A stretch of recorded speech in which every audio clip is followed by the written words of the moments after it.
Laura. I am the host of this podcast. Y'all, we read it. And I'm Meggie. I'm also the host of this podcast. Yeah, we read it. And this is the podcast where Meggie and I, we are best friends. We are reading young adult books, and right now we are reading Gossip Girl, and we're on the 10th book, Would I Lie to You? And if you tuned in last week, you will know that we are finally dealing with ghostwriters, and boy, who'd they contract for this one? Oh, they call them ghostwriters because it's so scary how they ruined the story that was set up before that. They call them ghostwriters because I bet that this person hid when the witness protection program after this one.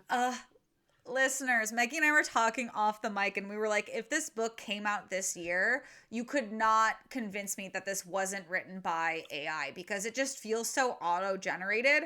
But since it came out in like 2009, AI didn't exist. So someone clearly wrote down a bunch of words and stringed these sentences together for the worst Gossip Girl book in the series so far. Yeah, it feels like someone who is so stressed about carrying on the legacy of Gossip Girl that they almost overextended themselves. Like, I can feel how researched and almost delicate things are to a point where it's like, yeah, okay, you didn't actually think about the action, but you were more so worried about how's it gonna look? What is it gonna... Yeah. What are the descriptors? Yeah.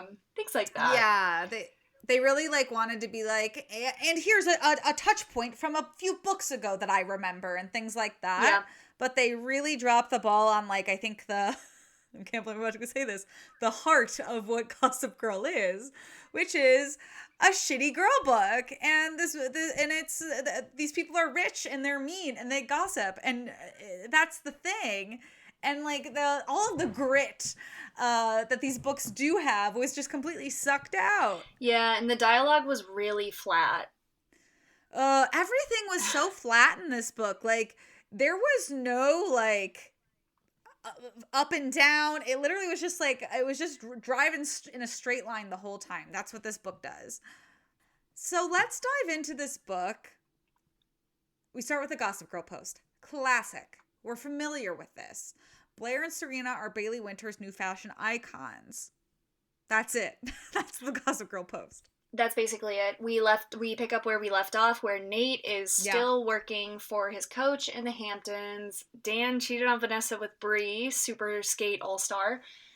And Vanessa is just sort of in limbo, babysitting for these twins.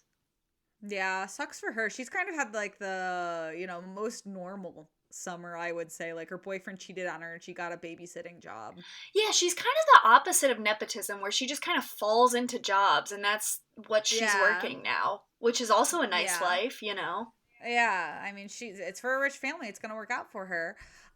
Blair and Serena, they get to Bailey's house in the Hamptons, and they're introduced to Stefan, who is this very hot German pool boy, butler, assistant type person.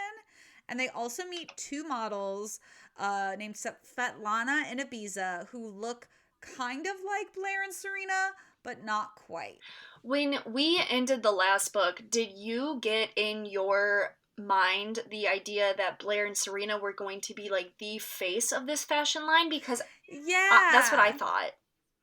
Yeah, so now it's very weird shift, and I wonder if this book feels like it has a different ghostwriter than the last book. So I wonder if this writer is just like, and this is the direction I'm taking it. But it really did seem like Blair and Serena were going to be the muses and the models and like everything, like the driving factors behind this line. But that is no longer the case. Yes, they've been demoted to just muses. Like Laura said, Ibiza and Svetlana are going to be taking their spots. And immediately Blair susses these two Norwegian models out as fake fans, not real hoes. Mm-hmm. But time will tell. Blair and Serena are going to be staying in Bailey Winter's pool house for the summer, which is coincidentally very close to the Archibald's estate in the Hamptons. Yes. Coach's wife gets a promotion in this book because she actually has lines, but her lines just make her a horny housewife. She finds Nate smoking weed in their attic, and she's like, "Oh, hi, Nate. The coach is gone for a couple of weeks. Wouldn't you know it's just me and you in this big old house?" And that's kind of the vibe that she's giving. Yeah, Babs is like, "I have a little butterfly tattoo on my back and I can't reach it with this lotion." So she has Nate put lotion on her back. And she goes, "Oh, that lotion feels so good." She doesn't, but it's implied. Exactly. Stacy's mom does not have it going on in this book. No. No. And here's the thing: is like Nate just liked watching her topless from afar. All of this conversing is too much for his stoner brain. Yes, we are introduced to a new thing the ghostwriter wants to do, which is stuttering. So when Babs asks him to put lotion on her back, I didn't even pick up on that. So true. Nate is like, and then what do I do with my hands? doesn't know what to do. He calls Anthony instead. Nate, who like, okay, and I'm not saying that Nate can't advocate for himself and have boundaries. It's just a different Nate that we've known who was just seducing a lacrosse coach from Brown University like 3 books ago. I find it right. Like I find it in disbelief that Nate a few books ago was downright fucking an admissions counselor to not just like doing it with Coach's wife. Like that is so in Nate's character. I guess Viagra just like changes your brain chemistry. Yeah, it really, you guys got to be careful with Viagra. It'll make you a simp. Yeah, it'll make you have like, oh, should I actually maybe not hook up with older people? That might not be good for my psyche. Yeah, it'll make you have second thoughts about where you put your penis. Meanwhile, Dan, they did carry over the fact that he still works at the Strand bookstore, which is something the ghostwriter from last book made up. And he is once again musing over Vanessa and how it's their last summer together, which felt a little weird because it's like Vanessa and him aren't back together. Like they didn't get back together last book. So I think this ghostwriter's decided that they're just like still a thing. I don't know. Didn't make sense. Yeah, it seems like they're interacting obviously as roommates because Vanessa is just kind of living in the house now, and Dan is really wants what he can't have. Now that they're friends, he wants to date. Classic Dan. But he does meet a new boy at his job, his new coworker, if you will. His name is Greg, and Greg actually recognizes Dan from the like week he spent leading the raves as their lead singer. He also knows him from his New Yorker poem Sluts. Big. Yeah. So Dan is like super Greg's excited. A big fan. Yeah, Greg's a super fan. Yeah, exactly. Greg says that he wants to start a salon type thing, which is essentially where a big get together of literary writers, enthusiasts, share work that they're really excited about. And Dan's like, don't worry, Greg, I'll help you write up the introduction email to try to get people, get excitement, stoked. Yeah. So Dan, cool for them. They're going to be little besties and they're going to make this little salon happen and be pretentious together. Love it. Vanessa, while she is nannying, gets invited to go on their family trip to the Hamptons.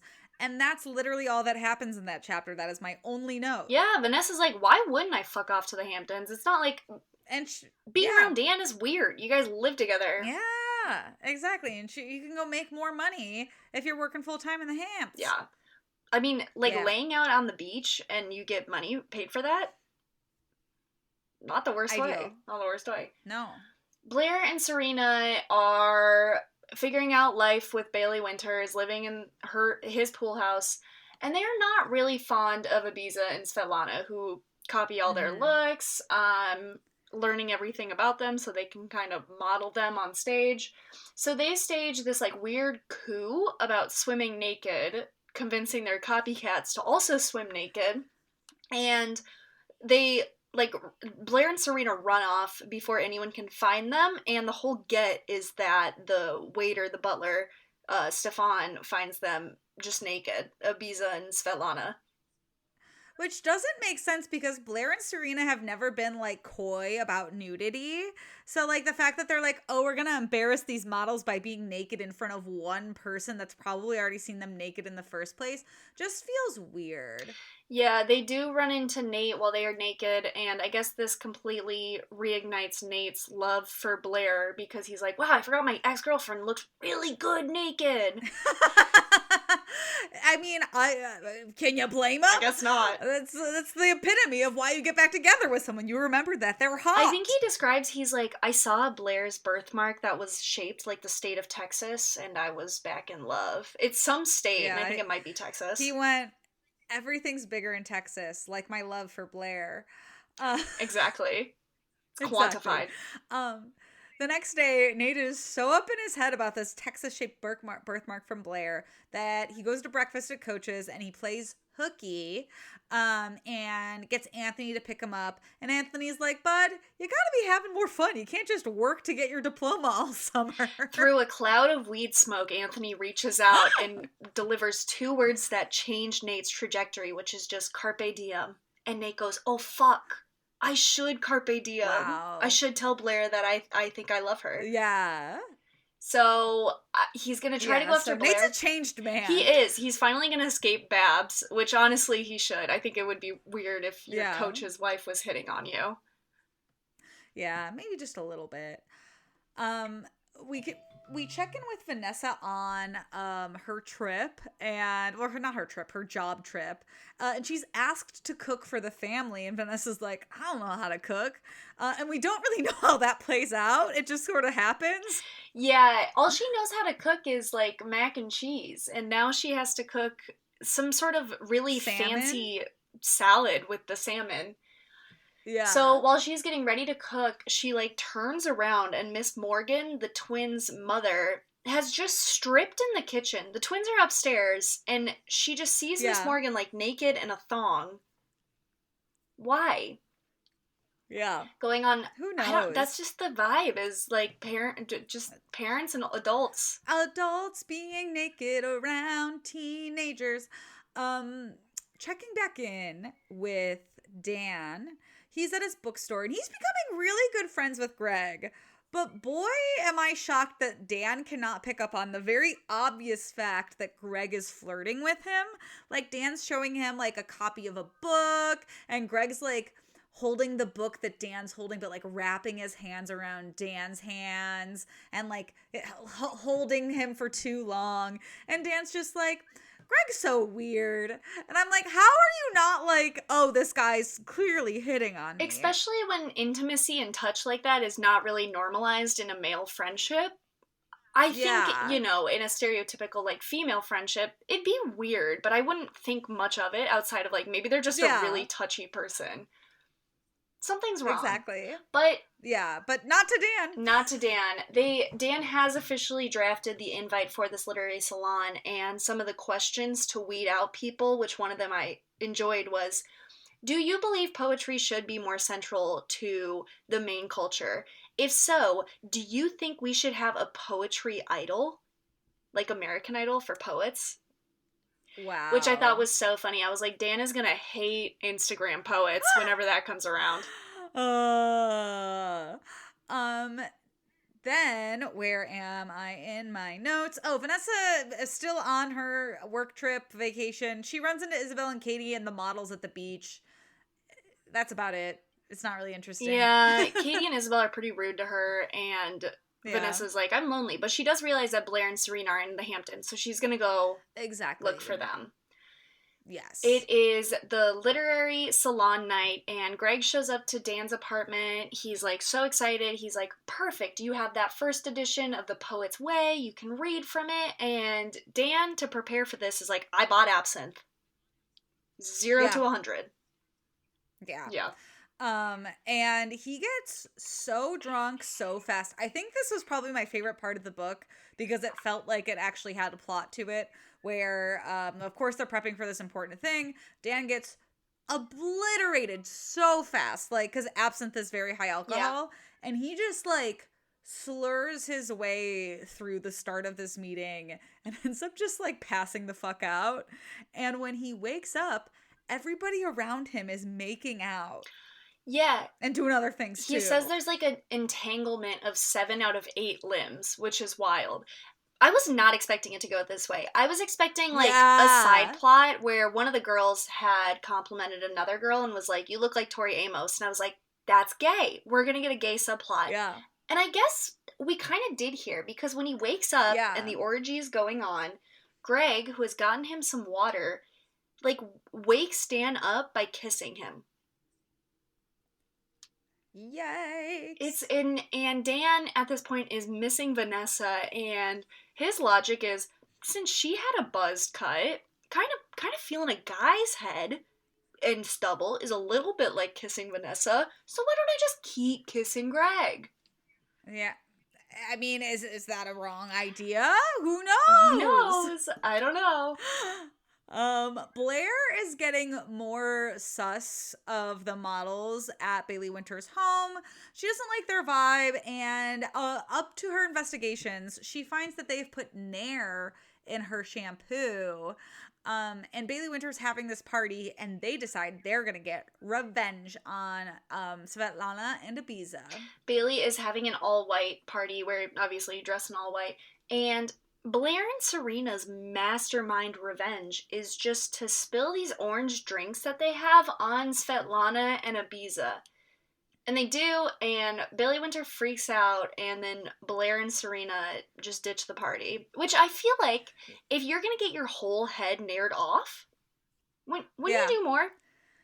Yeah, you probably do more than just splash a little drink on a dress that can be dry cleaned away. Nair burns. But have you ever used Nair? Yeah. No, I've never used Nair. It's always scared I used to be so scared of like shaving my legs in 7th grade that I would use Nair, and I also one time I like V'd my eyebrows off because I put it near my eye. So silly. See, that's scary. I know. So yeah, so the fact the punishment did not match the intended crime, in my opinion. But they run into Nate's backyard since they know how to find it. And Nate is back there, and they're like, Nate, take us to New York. We have to get out of here. So they're just kind of bailing on this huge opportunity to work with a world famous designer, which is weird. Like ships passing in the night, Vanessa shows up to the party. She's trying to find Blair and Serena. Chuck makes an appearance, has a little exchange with her, and then quickly leaves. And for a minute, I really thought they were going to set them up. I was like, are they? Yeah, that's what I thought too, because she does say that she thinks he's hot a little bit later. She does. But Vanessa can't find Serena and Blair. Instead, Bailey finds her and is so influenced by the buzzed cut look that that's going to be her new direction with this fashion design. Yeah. And then we smash cut to Blair, Serena, and Nate driving back to New York City, convertible top down. I imagine it's convertible. I don't think it is. I think it was. I don't know. It might have been. But Nate's like, and they're wistful as fuck right now. Nate's like, let's take my parents' boat and sail away and never come back. And Jason, the guy from the last book that Blair was flirting with, he calls her because he's like, hey, where have you been? We were like flirting and kissing a little bit ago. And she just hangs up on him without even talking to him. That feels very Blair. And I can imagine it too with a flip phone, so it's even more cunty when you snap it. Yeah, the snap it shut. Ugh. That's the only thing I miss about flip phones is that snap. Would you ever use the bottom half of the phone and then like flip it over to snap it? I felt so. It was just so satisfying. I was head bitch in charge when I flipped it and did that. Yeah. Absolutely. So they show up to this port because, as Laura said, Nate's whole plan is they're going to sail to Maine on the Charlotte. But they learn that his dad has taken the boat to Newport. So plan B, all Nate wants to aspire to is just to lay next to Blair. That's all that's on his mind. He's like, awesome. Can't steal a boat. Gonna lay next to a lady. That's the order of operations. Lay up with a cutie. Rufus is now waking up a very sleepy Dan from the morning after the salon. And Dan, hungover and obviously had blacked out, is wondering how far he went with Greg. He decides to confide in Rufus, and Rufus is like all for this. He was like, oh my God, I used to do salons all the time when I was your age. We had so many gay orgies, and that's completely normal. Hey, I mean, if it's going to be same-sex sex at a literary party, where's my invite? If it's consensual... Yeah, someone get Meg in there! I'm down to clown. Yeah. So Dan's whole thing is wondering if he's gay, and he also just received a package in the mail from Jenny that is like it's like a vase that looks like a penis. So now Dan's like, does just everyone think I'm gay? He's really stressed about it. And yeah, Dan is that insecure with being like, wow, everybody knows already. Yeah, I mean, it's a pretty scary thing to live through in high school. Yeah. Vanessa is posing for Bailey because Bailey is drawing her now, and she decides that she's going to make a documentary out of this lavish, rich Hamptons life while she's there. She's going to film everything while she's staying with Bailey. This is kind of when she is watching Chuck in the pool and realizing, wait, Chuck actually might be hot, or is it just I miss Dan, or is he actually hot? But then And that's as far as it goes. Like, it doesn't continue on in this book. I was really bummed. I thought they were gonna, like, maybe make out in a closet or something. I know, I thought so too. But we didn't get that. I know, it's so bad. Instead, we get a 1-page excerpt of the postcard that Dan sent Jenny saying that he's gay now. Yep. He's really thinking that's what it is. Blair, Nate, and Serena have concluded their road trip by showing up to Serena's apartment. Serena calls her brother and is like, hey, I really don't want a third wheel. Can you just, like, come on this road trip with us? And her brother's like, yeah, just come through Ridgefield. Just come say hi. Come pick me up. And Blair is also kind of getting jealous of Serena because, you know, it's a love triangle that'll never end. But then they all kind of fall asleep just spooning instead. Her, Nate, and Serena. Yeah. Dan is chain smoking because he thinks he's gay. And it's very stressful to him. And he starts to remember that he likes boobs. And he's like, oh, wait, I might not be gay. He's really excited about this. At the Strand, he's, like, reading this book that's called Everything You Need to Know About Gay Sex, and then he thinks about Brie for a really long time, and he gets a boner, and then that's his proof. And I do love before this, he did write into Gossip Girl wondering if he was gay, and she says, there's 2 ways of knowing that you're gay. One is having a heavy female friend who's into theater, and also if you say the word swish once in 24 hours, which, was that a thing? I didn't think anyone was saying swish. Meg, you say swish at least once a day. You're right. I'll wake up in a panic in the middle of the night and I'm like, oh, I forgot to do my swish exercise. You sign all your emails, swish, Meggie. Okay, all right, noted. Write that down. Yeah, write that down. New personality trait unlocked. Yeah. Eric decides to come home to Serena and his family home. Mm-hmm. And it's Serena's birthday tomorrow suddenly. Did they mention that before this exact moment? Because I was like, wait, what? This felt wild to me because it's her 18th birthday, and the Serena I know would never just downplay 18. That's a pretty big age. No, she'd have a huge party. But yeah, it's very much like, oh, side thought, her birthday's tomorrow, and there's a huge party all of a sudden. And she sees this guy, Henry, who she had an old flame with like a year ago, and she ran away from him because he had feelings for her. So Eric has thrown this huge party at their house. Serena is talking to Henry, thinking, maybe I'll only ever love Nate. I don't really know. And is kind of trying to fill that void by sparking the flame with Henry. Yeah.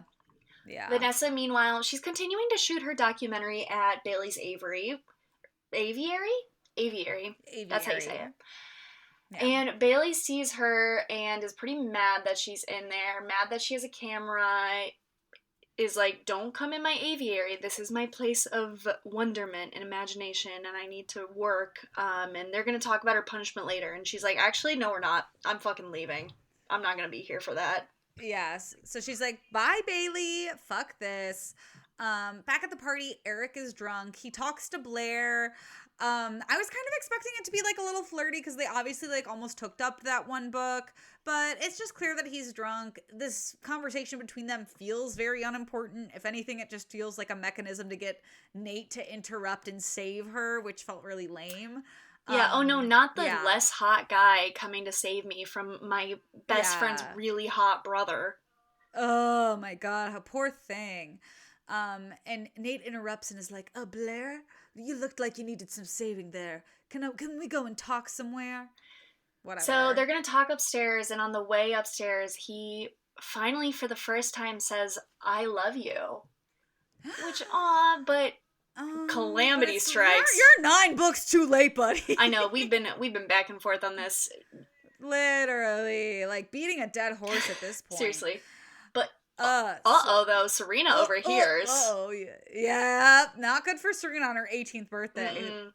So she goes over to get Henry's attention because she's just like, you know what? Fuck this. I can get any guy that I want. Why would I be dealing with this? Exactly.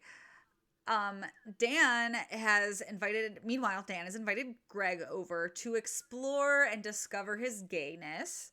And they're watching like a documentary, And Dan is very much pushing for this. Like, he lowers the volume down to like set the documentary to like ambient makeout time music sound. But Rufus decides to interrupt, and Dan's like, "Woo! Thank God my Dan interrupted." So it's intriguing here. Yes, and I do find this once again a ghostwriter moment interesting because Dan would clearly only be trying to be gay for the plot. Like, Yeah. this Dan would be using this for writing inspiration. The fact that he wasn't like, this is inspiring so many poems for me is insane to me. Yes, like, in a weird way, and I know that this wasn't the way it was intended, it's like almost the most authentic we get Dan because he's living in the moment and is like actively trying to do this, as opposed to everything that feels almost not natural to him, which is every time he was kissing Vanessa, he was writing it down and doing it for the plot. This is the first time he hasn't done something for the plot, and it is a really big deal. There is a really good line here, though, that I wrote down. We get this great line that says, quote, "He nodded miserably. There was no use fighting fate, was there? He was gay now. Everywhere he turned, there were signs from the universe telling him this." And I thought it was really funny. You're like, yeah, I mean, you felt defeated when you found out you were gay, right, Meggie? I know that people say it's like really liberating to come out of the closet, but yeah, exactly. I felt so defeated. I was like, oh shit, now I gotta be myself? That's crazy. Like, oh man, what a bummer to finally realize I can be my true self. This is awful. Yeah. Blair and Nate, weirdly aren't fucking. They're just jumping on a bed and agreeing they're back together. So this felt very not Blair and Nate, because we know that they are very horny for each other. So this ghostwriter did not do their research. No, it seems like they exchanged one more "I love you" before sex time. Serena wakes up the next day to Henry just beside her in the bed, and she writes a note that she ends up dropping in Nate's car. Which, what's that gonna be? What's it gonna be? We get another one-page excerpt of Jenny sending Dan a congrats on being gay letter, in which she notably asks him if he likes ice skating now. She does also note that he used to dress up in her mom's clothes, which is gay. It's a gay thing. That's all the things that gay people do. Vanessa gets back to New York, gets back to Rufus and Dan's apartment, and immediately notices that Dan is acting weird. And Dan comes out to Vanessa, and Vanessa's like, "Oh, okay, it's cool. Like, if you're exploring, I'm all here for it." And she says she wants to meet Greg. He does come out by saying, "I let some guy at the Strand kiss me. I'm gay. My dad said he used to do some gay stuff, but like, I'm really gay." And then he does go on to say, "I don't really like kissing boys, but I did," which isn't gay. But okay, let's keep figuring it out. Listen, I'll be the doctor who diagnoses Dan as gay, okay? I feel like there is a business to be had for gay diagnosis doctors, so... Vanessa does consider, hey, maybe you're bi, which it's still gay, but I also, that maybe he is bi. And, like, this is such a breath of fresh air for Dan. He's like, oh, phew, I'm not all the way gay, which... Yeah, it's like, buddy... he says there's nothing wrong with being gay because Thomas Mann is gay too. That was a point that I also really that loved. was really funny. Blair and Nate have snuck out of Serena's, and they are driving in Nate's car to go to Newport to get his dad's boat. And they stop at a roadside attraction. Nate gets a call from his coach, who is basically like, "How dare you fucking bail on our agreement? You are never getting your diploma now." Big mistake. He also knows that he smoked pot under his roof, which, bye diploma. It's not good. He's like, "I should have just fucked his wife when I had the chance. She would have kept her mouth shut." Yeah, he started banging his fists on the hood of his car. He's so mad. Yeah, and he went, "Stupid, stupid, stupid." Exactly. Meanwhile, Blair was reading the note she found. Yeah, she found it in the glove compartment of his car while he is, like, off going to the bathroom. And Serena wrote that she loves him. So Blair tears it up and just tosses it over the side of this overlook.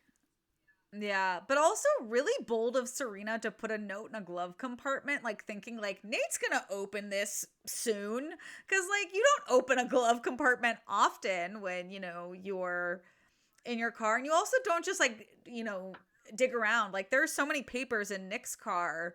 Like, how would we find a letter in Yeah, there? the only time I would open it is probably if I'm getting pulled over. Yeah. I'd be like, license and registration, and I'd be like, here's this envelope I found. Exactly. This must be it. It says my name on it. Can you imagine the police officer like reading it, and he's like, buddy, I'm gonna pause. I think you need to read this. Pause this interaction.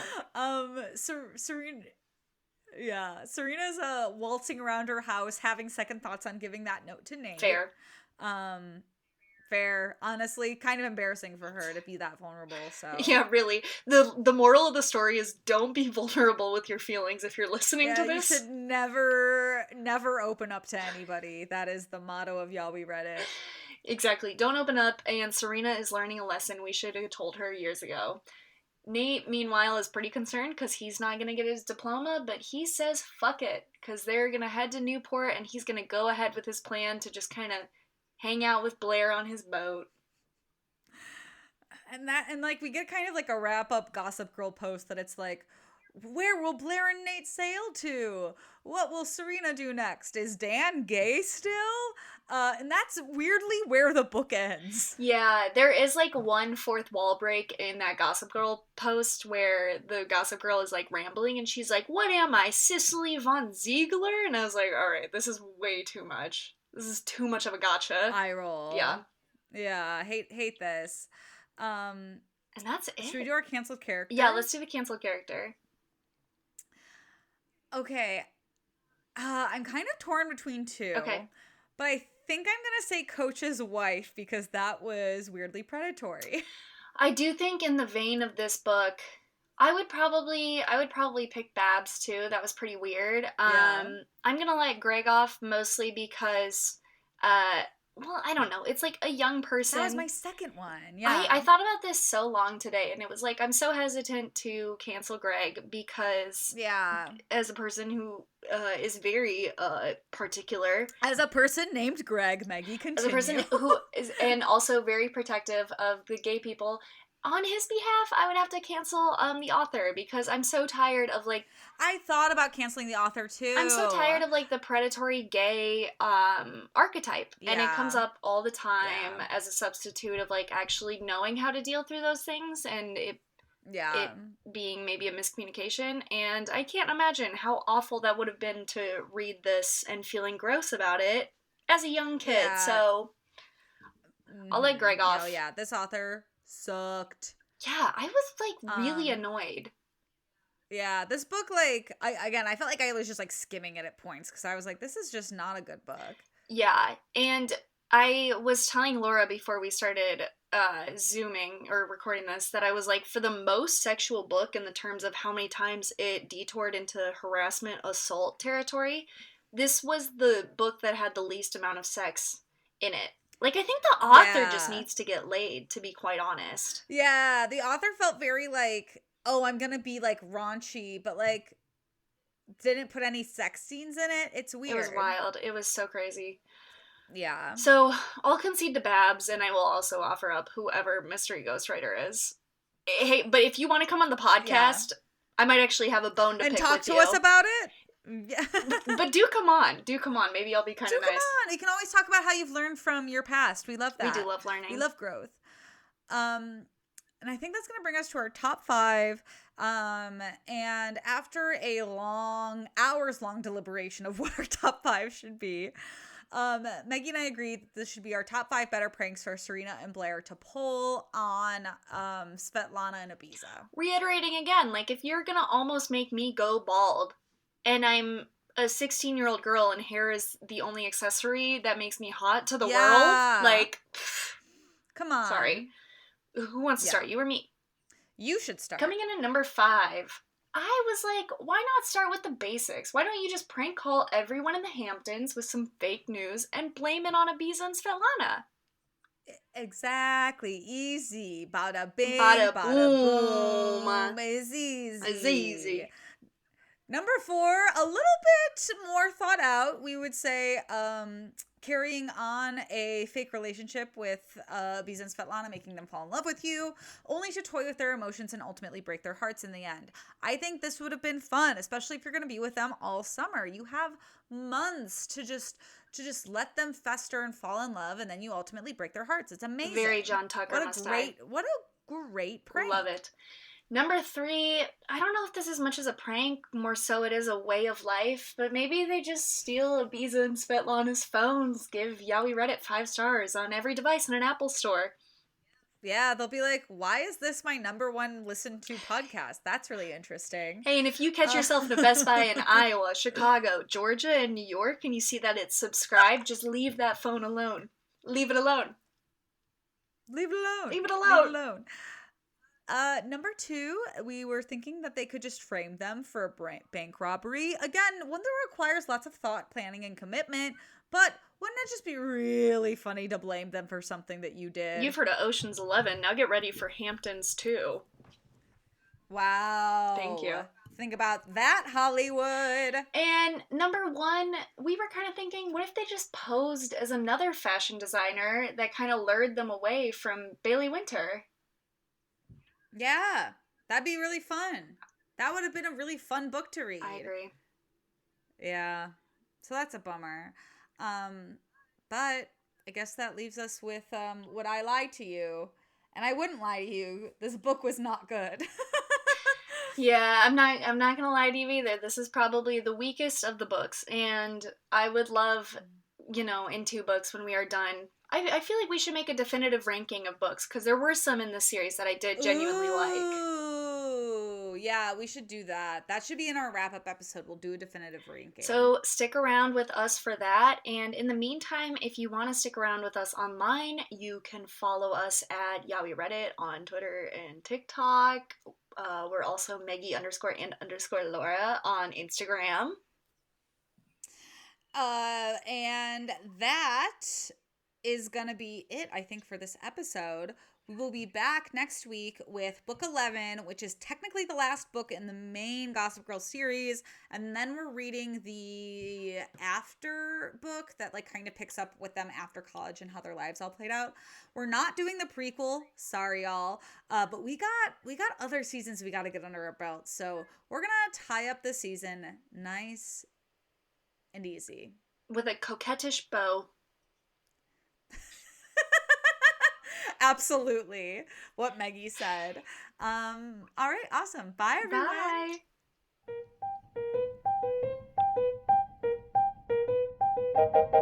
Bye.